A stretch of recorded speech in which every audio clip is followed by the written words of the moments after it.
Voilà, ben écoutez, bonsoir à toutes et tous. Et puis j'allais dire merci d'être là, parce que bon, on est quand même vendredi, il pleut pas, on a peut-être autre chose à faire. Il y a du vent. Il y a du vent un peu, mais bon, c'est la Provence. Et pourtant, on est là. Et je rejoins sur le on de Alain tout à l'heure, parce que si on, c'est qu'il se passe quelque chose. Alors, est-ce qu'on fait société? Est-ce qu'on fait cause commune? Pas encore tout à fait. Et merci d'abord à Olivier d'être un peu le guide dans cette affaire, les veilleurs. Les éveilleurs, vous savez, c'est des gens rares. C'est des gens qui vont mettre bout à bout des choses qui n'ont aucun rapport. Et moi, quand il m'a dit, bah, tiens, moi, je fais de l'immobilier, oui, bah, c'est bien, tant mieux, hein, c'est bien, c'est un beau métier. Il en faut. Et on s'intéresse aux solidarités. Moi, les choses m'ont paru évidentes parce que je baigne dans le monde associatif depuis très longtemps. Et je vous en parlais un petit peu, bien sûr, mais il se dit au fond de lui, chiche, et il s'anime. Il prend une énergie qui n'était pas la sienne avant, dans son métier de base. Et ça rejoint ce que tu disais il y a quelques secondes. Il s'est donné lui-même sa raison d'être. Il est devenu, dans sa tête, son entreprise à mission. Il s'est dit, ben, on va faire ça. C'est nouveau. Mais il ne l'a pas dit en pensant, on va faire du fric, on va développer un réseau, on va concurrencer. Non. Non, non. Il s'est dit, on va relier des choses qui ne sont pas en lien, alors qu'elles sont logiquement en lien. J'y reviens après. Les associations qui nous sommes, je salue d'abord toutes celles et ceux que je connais qui, pour certains, militent depuis longtemps dans le monde associatif. Moi, ça a toujours été une partie de ma vie, à peu près entre 15 et 20% de mon temps, depuis que j'ai 18-19 ans. Diverses causes. L'environnement, mais aussi la santé. En tant que président du Centre Ressources, je ne suis pas là pour vous développer ce que nous faisons, mais nous, on accompagne des gens qui ont le cancer. Voilà. Par des soins de support au quotidien. Quel est notre travail, les associations? Eh bien, c'est de faire en sorte de ne pas s'adresser logiquement aux gens dont la relation est logique. Par exemple, je me suis intéressé au SDF le jour où on m'expulsait de mon logement. Bon, c'est un peu logique, non? Voilà. Donc là, vous vous intéressez aux causes, elles vous concernent. Je suis intéressé aux réseaux qui soutiennent les gens qui ont le cancer, ben, le jour où ma fille a eu un cancer. Oui, c'est bien. Et puis, on se rend compte aujourd'hui, avec les discours qui sont tenus, avec votre présence, que ce n'est pas suffisant. Et que nous, le monde associatif, on est des éveilleurs, justement, pour dire aux gens, tapant dans le dos, tu vas bien? Oui. Tu es en bonne santé? Oui. Tout va bien? Oui. Tes enfants vont bien? Merveilleusement. Ben moi, je m'occupe des gens qui ont le cancer. Ah. Alors, pas penser que vous leur souhaitez quoi que ce soit. Mais juste à un moment de dire aux gens que on est en fait une société qui est devenue très improbable, dans laquelle tout peut se passer, des difficultés personnelles, des difficultés collectives. Et si, à ce moment-là, le tissu social il n'est pas organisé, on tombe très bas, personnellement, familialement, collectivement, et il n'y a plus rien qui vous retient. Parce qu'on s'est trop habitué à cette solidarité qui est celle de l'État. Je paye des impôts, j'ai droit à ceci, j'ai droit à cela. Sauf qu'on se rend compte que ben, malgré les impôts, le j'ai droit à ceci, j'ai droit à cela, malgré la loi sur l'opposabilité en matière de demande de logements sociaux, ben vous avez 95% des demandes de logements sociaux qui restent insatisfaites parce qu'on n'en construit plus assez, ni ici ni ailleurs. Si chacun a le droit à l'éducation, si chacun a le droit à toute forme de justice, c'est nos droits de l'homme, et encore heureux, eh bien on se rend compte qu'il y a des trous dans la raquette. Et nous, les associatifs, eh bien, on ramasse les plats. Voilà, on est là pour ça. Et les temps sont durs pour le monde associatif parce que vous avez une contraction des aides publiques.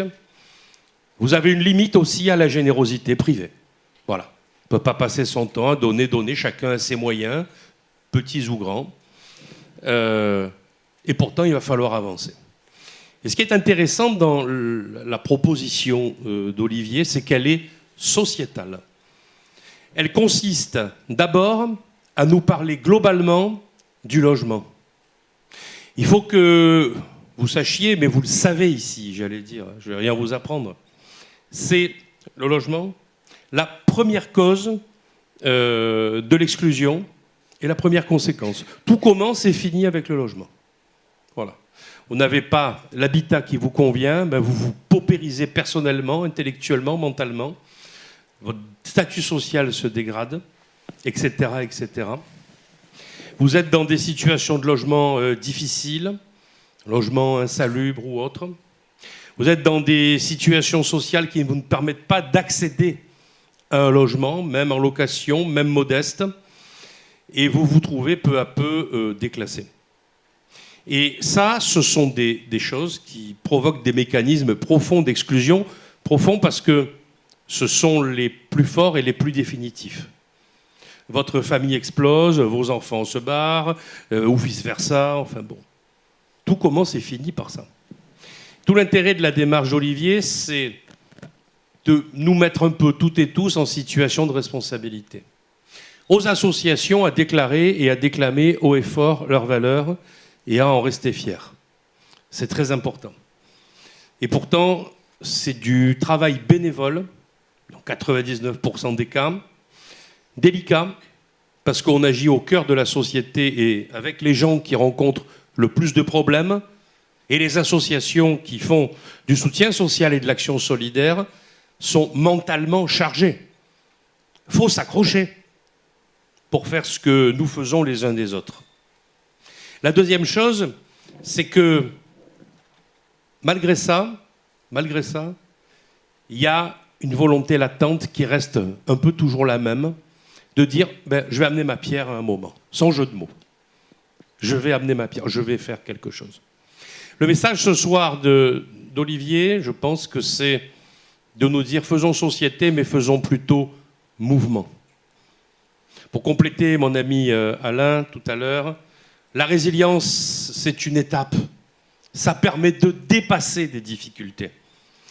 Mais la robustesse, c'est bien mieux. C'est être plus fort ensemble. Alors notre société aujourd'hui, elle est fragile parce que nos systèmes de cohésion, de solidarité, la forme de notre vie, notre individualisme, ne le permet pas. Et du coup, interroger toute une filière professionnelle.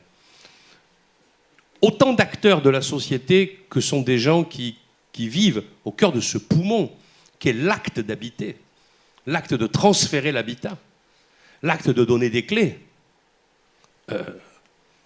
C'est prendre là une des dorsales les plus importantes de la société et nous poser la question, à nous les associatifs et finalement aussi à vous les professionnels, oui, finalement, ensemble, prenons conscience de l'importance de ce que nous faisons, au-delà de notre métier, au-delà de la négociation, au-delà, pour aller effectivement des valeurs de solidarité que nous avons toutes et tous, et bien sûr vous ici ce soir, vous êtes déjà convaincus un peu de tout ça, mais pour aller à l'utilité sociale.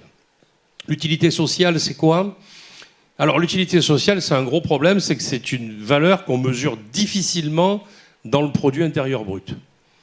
Comme le bonheur ou le malheur, dans le PIB, ça ne se mesure pas. Il y a peu de mesures de la valeur ajoutée. Bon, encore heureux, peut-être qu'on aurait quelque chose à payer dessus.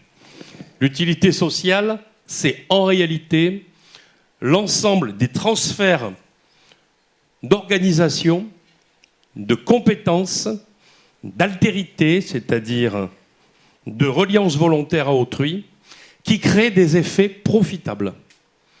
À double sens, à triple sens. Ce n'est pas une action au sens strict désintéressée. C'est une action dans laquelle je suis de mauvaise humeur.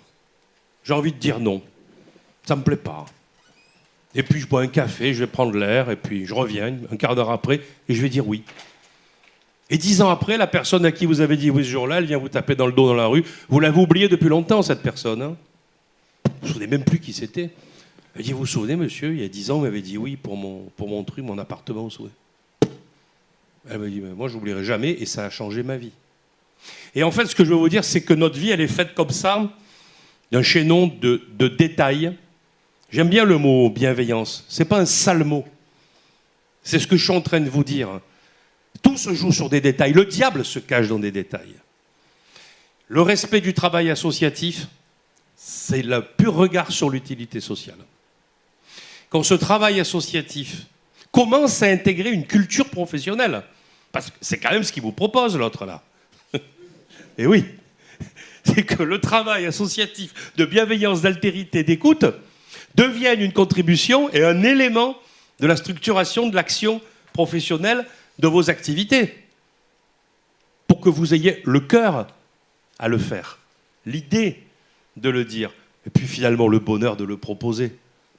Et quand vous serez vous-même heureux de rentrer dans l'exclu solidaire, de finalement vous dire, bah, tiens, effectivement, bon, c'était pas si dur que ça. Je pensais que j'y arriverais pas, j'ai jamais adhéré à une association, moi je fais mon boulot, je le fais bien, je paye mes impôts. Oui, on sait tout ça. Mais les temps sont durs, chers amis. J'en finis par ça en vous disant que si on ne resserre pas nos liens, beaucoup de gens vont tomber. Beaucoup de gens vont choir. Moi, je suis impressionné de voir, je connais pas mal de gens, toutes et tous ici aussi, je suis très très impressionné de voir la fragilité de notre société, la peine à vivre de beaucoup de gens, parce que tous ces petits déclics qui auraient pu se passer à un moment ne se sont pas passés, ne se sont jamais passés et ne se passeront peut-être jamais. Alors multiplions ces chances, développons toutes ces hypothèses. Tu brasses un nombre de cartes ce soir considérable. Il y a une quinzaine d'associations qui sont là. Il y a pas mal de professionnels. Rien que déjà là, en multipliant les variables les unes avec les autres, on arrive à des milliers de possibilités de collecter de l'argent, mais moi j'aime pas dire ça. On ne dit pas collecter de l'argent. Oui, je sais, les petits ruisseaux font les grandes rivières. Non, ça c'est un peu l'artisanat qu'on connaît. C'est surtout de changer la relation à un acte économique froid, qui est un acte immobilier, pour peut-être définitivement se dire que dans quelques années, il n'y aura plus rien qui se fera sans le lien à l'exclu solidaire, sans un lien concret à ce que finalement on doit, entre guillemets, tous et toutes, un peu à la société. C'est-à-dire ce supplément d'âme permanent au cœur de nos activités économiques, professionnelles et quotidiennes. Alors, bon vent à toi, vraiment, du fond du cœur. Et ce type est audacieux. Voilà, non, ce type est audacieux. Moi, j'en ai vu des gens qui proposaient des choses intéressantes, intelligentes. Lui, il propose quelque chose de singulier, je reprends ton mot, là encore, Alain. Et la singularité, bah, elle fait peur, elle étonne, elle inquiète, puis on passe à côté.